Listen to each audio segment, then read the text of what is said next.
सबसे बेहतर बनने के लिए सबसे खराब हालातों से होकर गुजरना पड़ता है। Hello guys, welcome back to my channel, myself Sunita Singh.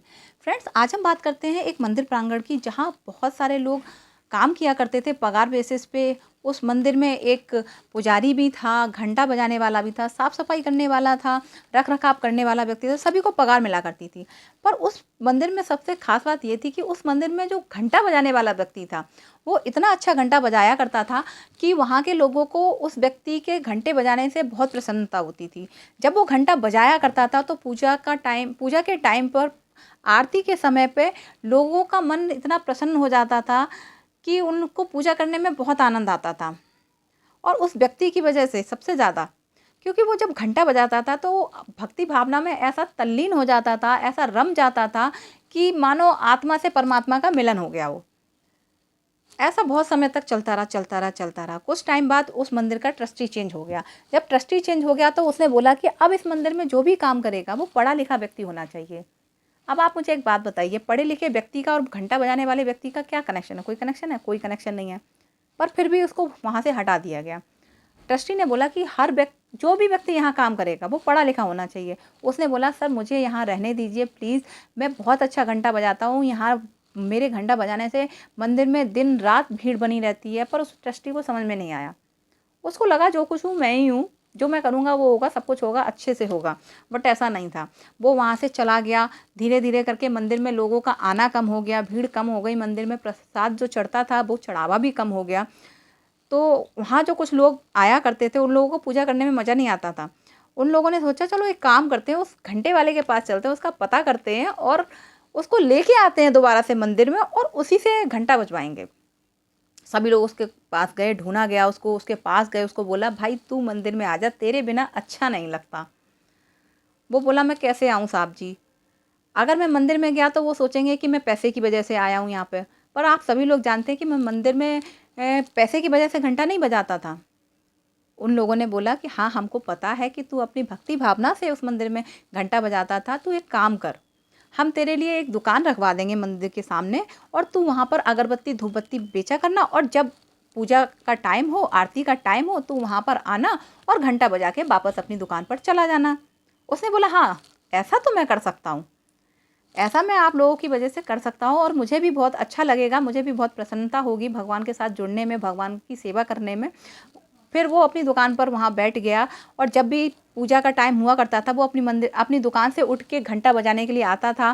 फिर पहले की तरह से पूजा अर्चना वगैरह चलती रही, कई सालों तक ऐसा चलता रहा। उसकी एक दुकान से उसने धीरे धीरे काम करते 4-5 दुकानें बना ली थी और साल 2 साल के अंदर उसके पास 70 दुकानें हो गई थी।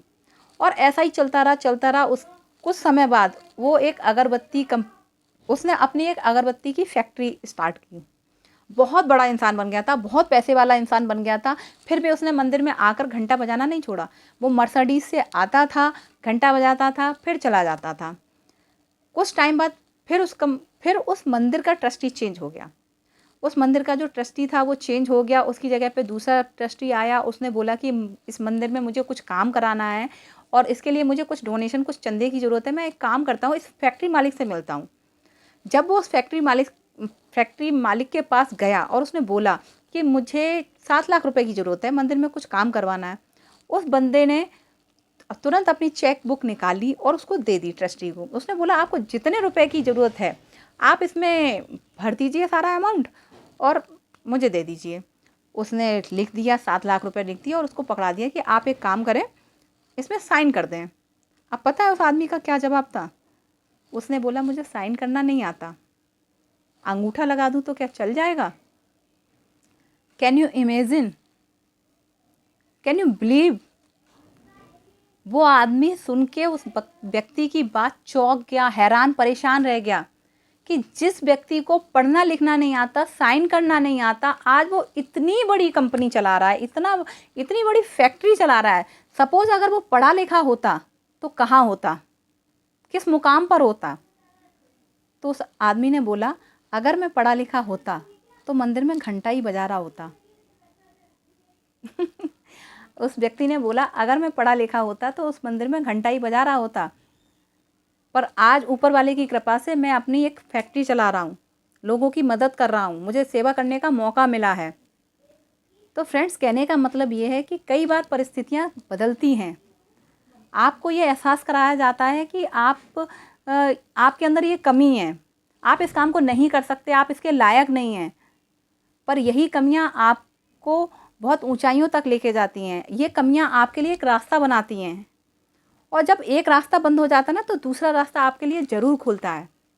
तो जब भी आपको ये लोग बाग रियलाइज़ कराएं कि ये आपके बस की बात नहीं है, आप नहीं कर सकते, आपकी कमियों को बार बार बताया जाएगा, आपकी बेइज्जती करने के लिए आपको बार बार बताया जाएगा, तो कई बार ऐसा होता है, आप अपनी इन कमियों को, कई बार आपको जो कमियां बताई जाती हैं, जो आपके सामने दर्शाई जाती हैं, आप अपनी उन कमियों को देखिए ध्यान से।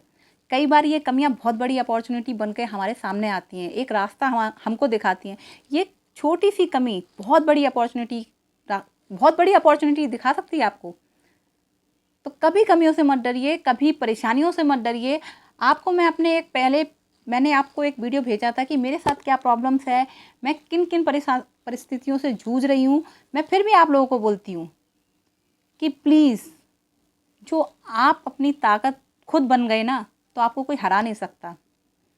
तो फ्रेंड्स, अगर वीडियो अच्छा लगा हो तो चैनल को सब्सक्राइब एंड लाइक ज़रूर कीजिएगा। इससे मुझे मोटिवेशन मिलता है, आप लोगों के माध्यम से मैं नए नए वीडियोस लाने की कोशिश करती हूँ, और मुझे आप लोगों से बात करने का, मिलने का मौका मिलता है। जब आप लोगों के मुझे कमेंट्स आते हैं तो मुझे बहुत अच्छा लगता है। तो आप लोगों से मेरा यही कहना है कि वीडियो को लाइक, सब्सक्राइब एंड शेयर ज़रूर करें। तो मिलते हैं नेक्स्ट वीडियो के लिए, तब तक के लिए आप सभी लोग अपना ध्यान रखिए। Thank you so much.